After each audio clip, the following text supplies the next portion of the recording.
बिस्मिल्लाहिर्रहमानिर्रहीम। Welcome to psychology hub. उम्मीद है आप लोग सब खैरियत से होंगे। आज हम करने जा रहे हैं lesson number 35 gender issue in psychology का। बेसिकली बात हम कर रहे हैं कि हम अपनी हेल्थ प्रोमोटिंग बिहेवियर को प्रमोट करने में कैसे डाल कर सकते हैं। सबसे पहले हमने बात की कि हम फिजिकल फिटनेस का ख्याल रखें। फिजिकल फिटनेस में दो तरह की फिटनेस होती है, एक होती है ऑर्गेनिक फिटनेस और एक होती है डायनामिक फिटनेस। डायनामिक फिटनेस में हम एक्सरसाइज की बात की, बहुत सी टाइप की एक्सरसाइज हमने देखी। 5 टाइप की एक्सरसाइज बेसिकली होती हैं, वो हमने देखी। और आगे हम चलते हैं कि अब जब एक्सरसाइज करते हैं तो उसके हेल्थ पे क्या क्या कौन कौन से इफेक्ट्स होते हैं वो हम देखने जा रहे हैं। Beside general physical fitness exercise has the following benefits. जितने हमने पिछली एक्सरसाइजेज में पढ़ी हैं फैक्ट्स, वो ही सारे बेनिफिट्स हैं। और ये इंपॉर्टेंट क्वेश्चन है, लॉन्ग में भी आ सकता है, शॉर्ट में भी। Regular exercise give a feeling of a well being. The endorphin release in aerobic exercise give a feeling of elation. Endorphin के बारे में मैं पीछे भी बता चुकी हूँ कि ये एक हार्मोन होता है जो पिट्यूटरी ग्लैंड हमारे नर्वस सिस्टम में रिलीज करता है जब हम कोई भी एक्सरसाइज कर रहे हैं। ये सेंस ऑफ अ प्लेजेंट देता है, हमें एक इंटरनली सी खुशी सी देता है। इसके अलावा ये स्ट्रेस को रिलीज करने में बहुत मददगार होता है। उसके अलावा अगर आप किसी पेनफुल सिचुएशन में भी हैं तो उसको भी ये काम डाउन करता है। Longer duration exercise help in weight reduction. It help in cholesterol control and reduction. Regular exercise at least thrice in a week add to a cardio respiratory functioning and strength. Exercise improve physical appearance and add to a self-esteem of a person. Regular exercise has been found to be effective for the improvement of immune functioning. Exercise or physical activity have been found to be effective in female reproductive health problems and menopausal symptoms. Aerobic exercise help alleviate control depression and sleep disorders. जब हम aerobic exercise करते हैं तो इन्हीं में ही endorphin release होता है जो कि डिप्रेशन को कंट्रोल करने में, स्लीप डिसऑर्डर्स को सही करने में आपके लिए मददगार साबित होता है।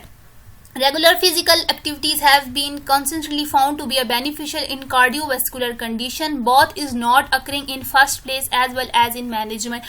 ये कुछ है फवाइद एक्सरसाइज के जो उन्होंने लिखे हुए हैं। आगे हम चलते हैं। द क्लासिक एलमेडा काउंटी स्टडी, ये एक स्टडी थी जो की गई थी कि हेल्थ रिलेटेड बिहेवियर के बारे में की गई थी। बेसिकली कि आप जब अच्छा हेल्थ रिलेटेड बिहेवियर रखते हैं, आप एक्सरसाइज करते हैं और अपनी जो हेल्थ का ख्याल रखते हैं तो उस फॉर एग्जाम्पल अगेन से बता दी हूँ, जब आप हेल्थ रिलेटेड बिहेवियर को अडॉप्ट करते हैं या आप अच्छी आदत को अपनाते हैं तो उसके आपके हेल्थ के साथ क्या रिलेशन होते हैं वो देखने के लिए। In this large scale study the researcher Belloc and Breslow in 1972 identify a set of a health related behaviour और habit that could have a relation with health. They took a sample of 2,000 people from California and follow these mortality rate. Some indulged into a different health habits and some didn't.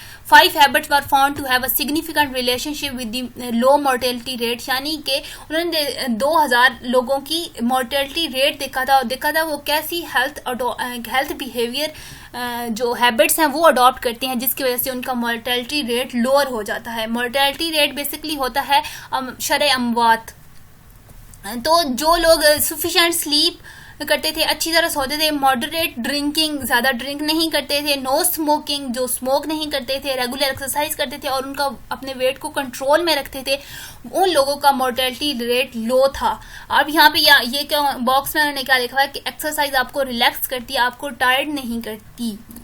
आगे चलते हैं। Gender differences in exercise and health habit. अब जब exercise और health habits होती हैं तो इनमें जेंडर डिफरेंसेस कौन कौन सी हैं। मैन जो बेसिकली होते हैं, जबकि हमने पीछे कितनी दफ़ा पढ़ चुके हैं कि फीमेल्स का मोर्टेलिटी रेट या फीमेल का जो लाइफ स्पैन है वो ज़्यादा लॉन्ग होता है एज कम्पेयर टू मैन। जबकि अगर दूसरी तरफ देखा जाए तो जो मैन होते हैं वो ज़्यादा फिटनेस की तरफ इंडल्ड होते हैं, ऐसी एक्टिविटीज़ में ज़्यादा इन्वॉल्व होते हैं, वो ज़्यादा जिम जाते हैं, जबकि औरतें तो बहुत ही कम जाती हैं। ऐसा क्यों होता है तो देखते हैं। Research spotted the fact that other thing being equal female have a longer life span than man, but researchers have also revealed that more males than female indulge into a physical activities In one nationwide American study, 8 to 16-year-old were studied between 1988 to 1994. यहाँ पे वो basically बता क्या रहे हैं कि जो studies की गई उनमें देखा गया कि जो ज़्यादा परसेंटेज है वो बॉयज़ की है ऐसी फिजिकल एक्टिविटीज़ की तरफ जाने की, यानी कि जिम वगैरह में, जबकि बहुत कम लड़कियां हैं जो इस तरफ जाती हैं। अगर एशियंस कंट्री की बात की जाए तो यहाँ तो बहुत ही कम हो जाता है। Another national survey conducted in USA revealed that although female indulged into a most healthy behavior more than men, then were lower than men in physical activities. The percentage of a female was higher in wearing seat belt and trying to lose weight. They were lower in percentage in unhealthy behavior like heavy drinking and smoking, drinking and driving, currently smoking and being overweighted.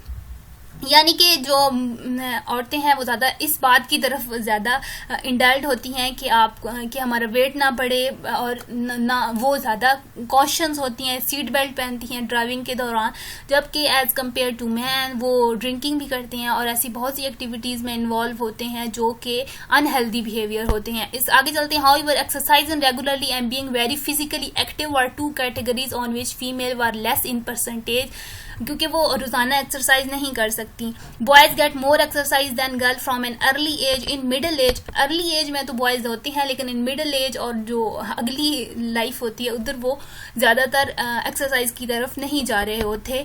In early year, the likelihood of women exercise is even less. In fact, they are unlikely to exercise. One possible reason for this is that there is a little room for exercise in their lives. Besides the absence of an attitude favoring exercise for a middle-aged woman may be another cause of the trend. यानी पे वो यहाँ पे वो बात कर रहे हैं कि बहुत से ऐसे फैक्टर्स भी इन्वॉल्व होते हैं जो जिसकी वजह से वुमेन ज़्यादा फिटनेस एक्टिविटीज़ और एक्सरसाइज की तरफ नहीं जाती। आगे हम देखने जा रहे हैं उन्हीं फैक्टर्स को कि कौन कौन से फैक्टर्स हैं जो वेरी करते हैं इस सिचुएशन में कि क्यों औरतें फिजिकल फिटनेस और इन एक्टिविटीज़ की तरफ ज़्यादा इंडल्ज नहीं होती। सबसे पहले तो फटीग एंड ओवरवर्क। एक तो उन्हें सारा दिन घर का काम करना होता है, वो थक चुकी होती हैं, तो वो कहती हैं अच्छा अब इतना जो काम कर लिया है वो सारी एक्सरसाइज ही थी ना, तो इसलिए मुझे एक्सरसाइज की ज़रूरत नहीं है। लेकिन बेसिकली अगर देखा जाए तो वो जो काम है वो आपको थका देता है, जबकि एक्सरसाइज आपको थकाती नहीं है, वो आपको रिलैक्स करती है। In our societies, most women are housewives and formerly non-working. Those who work formally are expected to look after the household in the same way as a housewife. There is a generally no trend of sharing housework. Many women before generally report fatigue and don't follow exercise regularly, also taking out a slot from their daily timetable exclusively for exercising, which is not poorly person's activity, is usually found to be a difficult. Usually the female who exercise on a regular basis are the one who are not working full time in the office as well as at home.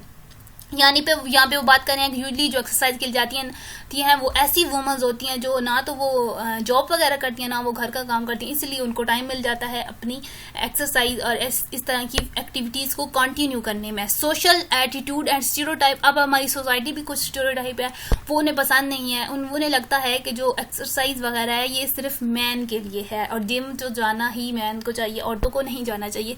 तो ऐसी हमारी societal attitude है और stereotype society है। Basically हमारी exercise is considered to be a man thing and people don't look positively at women working out.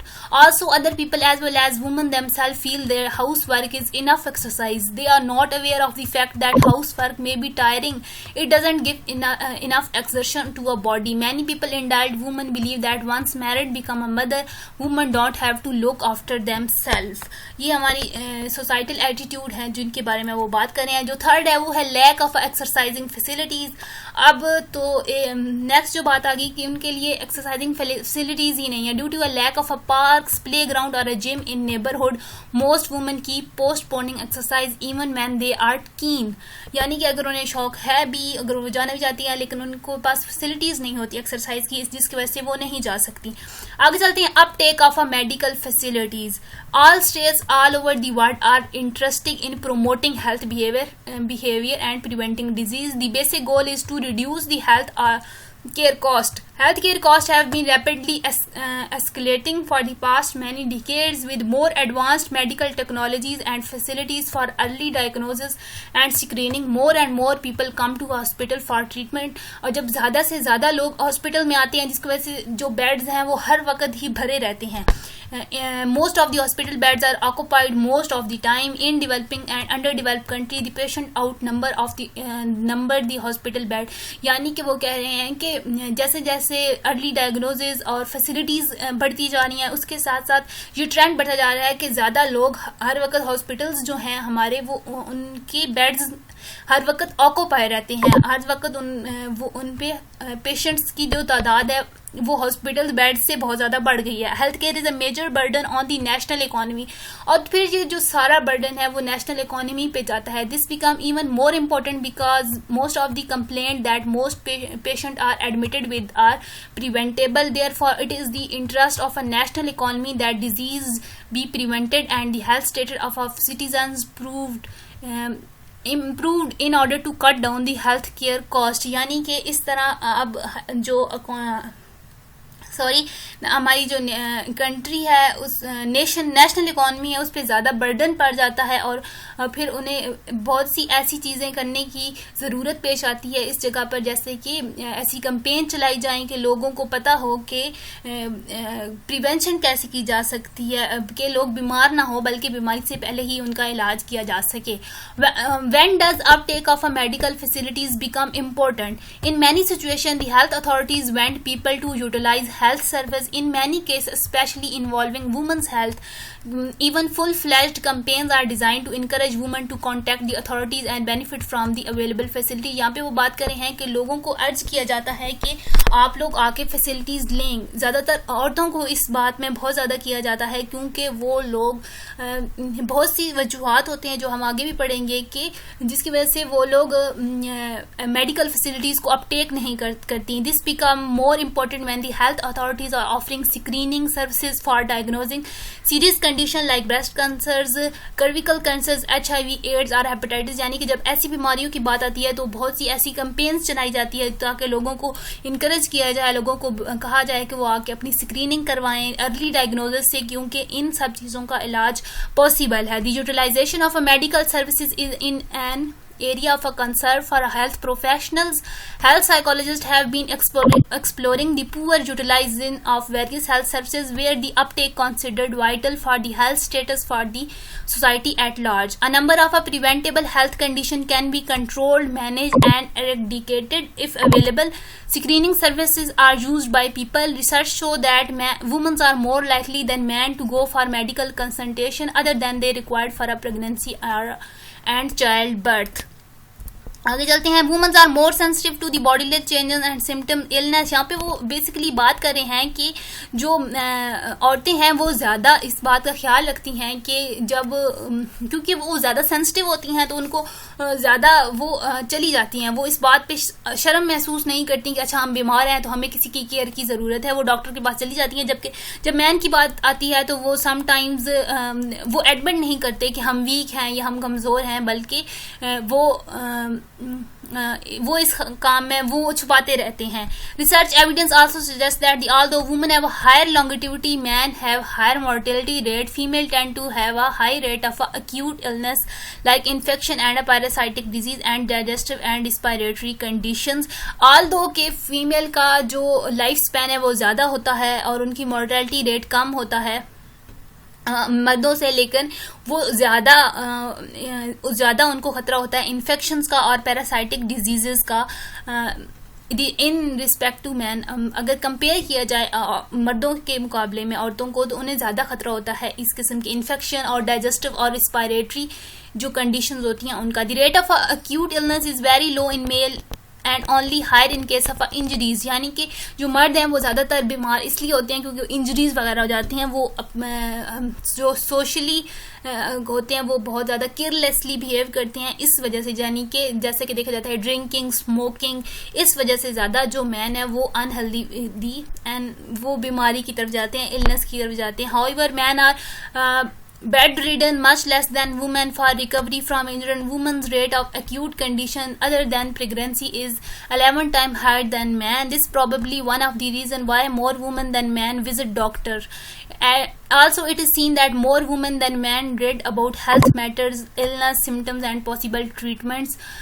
आगे चलते हैं. ये बेसिकली इतना इंपॉर्टेंट नहीं था, इसलिए जस्ट रीड आउट कर दिया. Behaviour linked with the diagnosis of a cancer. अब जब कैंसर की बात आती है तो यहाँ पे वो बात करें, यहाँ पे बेसिकली बात वो ब्रेस्ट कैंसर की करेंगे. Some cancers if diagnose at an early stage can be treated with the prognosis up to 99%. के बहुत से कैंसर ऐसे होते हैं अगर वो अर्ली स्टेज पर पता चल जाए तो वो उनके क्योरेबल होने के चांसेस बहुत ज़्यादा बढ़ जाते हैं. अब दो किस्म की बिहेवियर हैं, वो अगर अडॉप्ट करें in case of a breast cancer तो इसका बहुत ज़्यादा फ़वाइद होते हैं. सबसे पहले breast self examination BSE, then mammography. Breast self examination क्या होती है कि आपने खुद एग्जामिन करना होता है घर पे रह के ही. BSE is performed regularly, can help identify or lump or a growth very early. 90% of all diagnosis breast cancer is located by breast self examination. It is a regularly examination of a breast by female themselves done every month. However, many women don't practice this regularly at all. The primary reasons, अब यहाँ पे कौन से reason होते हैं जिसकी वजह से औरतें नहीं करते? या उनको सेल्फ अवेयरनेस नहीं होती और ना तो उन्हें प्रॉपर तरीका पता होता है कि इसको एग्जामिन करते कैसे हैं. मेमोग्राफी नेक्स्ट क्या होता है? For women over 50 and even above 40, a regular yearly mammography is recommended for diagnosing breast cancer. In many developed countries, the service is provided free of cost. However, the rate of women turning up to in every promising, some estimate have shown that only 38% of women 50 and 50 plus ever had a mammography. The rate of Asian women settled in the West who utilize the facility of a mammography is even low. अब क्यों लो है, क्यों लोग mammography की तरफ नहीं जाते? उसमें बहुत सी वजूहात हैं. वो वजूहात क्या है? फियर ऑफ रेडिएशन, क्योंकि वो रेडिएशन के थ्रू चेक करते हैं. एम्बेरसमेंट ओवर द प्रोसीजर, क्योंकि उन प्रोसीजर में उनको शर्म महसूस होती है. Anticipated pain and anxiety. Concern over cost specially in case of a poor womens. अगर बहुत सी कंट्रीज में जो डेवलप्ड कंट्रीज हैं उधर ये फ्री है, लेकिन कंट्रीज सब कंट्रीज में फ्री नहीं है, तो लोगों के पास इतना पैसा नहीं होता कि वो जाके सेल्फ एग्जामिनेशन करवा सके, मेमोग्राफी करा सके हर साल. The economic factor is very important in women to uptake medical care and facilities. Women if not working have to took up to a man for their health care. In case of a single woman or mother in single parent families, women tend to postpone medical consultation due to a limited economic resources. The uptake of cervical pathology among women has also not been encouraging. Research done in the past 20 to 25 years has shown that although a cervical smear can be very helpful in diagnosing cervical cancer, few women go for this examination. यहाँ पे वो बात basically कर रहे हैं कर्विकल cancer की. कर्विकल cancer basically होता है वेजाइनल कैंसर, फीमेल्स में होता है. इसके बारे में भी वो कह रहे हैं कि यहाँ पे बहुत ज़्यादा होती हैं. इधर भी लोग ज़्यादातर नहीं जाके अपना एग्जामिन करवाते. क्यों नहीं करवाते? सेम इसके भी वही रीजंस हैं जो कि मेमोग्राफी इन ब्रेस्ट कैंसर में थे, कि उधर भी लोग नहीं जाते थे ड्यू टू एंग्जाइटी, शेम, दूसरों को बता नहीं सकते, और या फिर कॉस्ट के रिलेटेड भी इशू आ जाते हैं. It is estimated that around 10% of Asian women eligible for the screening utilize it in Britain. In this case finance are not a problem because this service is provided free of a cost. In case of a man, many men keep postponing screening test of a prostate cancer. Same इसी तरह जब मर्दों की बात आती है तो वहां भी टेस्टिकुलर कैंसर्स जो होते हैं, जो कि प्राइवेट पार्ट से रिलेटेड कैंसर्स हैं, उसकी तरफ लोग मर्द भी नहीं जाते. In both cases most men either lack proper knowledge, उनको ज्यादा नॉलेज नहीं होता, फील एम्बेरसमेंट फील करते हैं and being examined by the doctor. Also in case of a rectal और intestinal problem most man avoid medical consultation in order to avoid endoscopy. बहुत से लोग ऐसे भी होते हैं जो कि एंडोस्कोपी से बचने के लिए भी एग्जामिनेशन की तरफ नहीं जाते. होप सो आपको समझ आ गई हो. अगर समझ आ गया है तो लाइक, शेयर एंड सब्सक्राइब कर दिया करें काइंडली. टिल देन अल्लाह हाफिज. अगले किसी लेक्चर में मुलाकात होती है.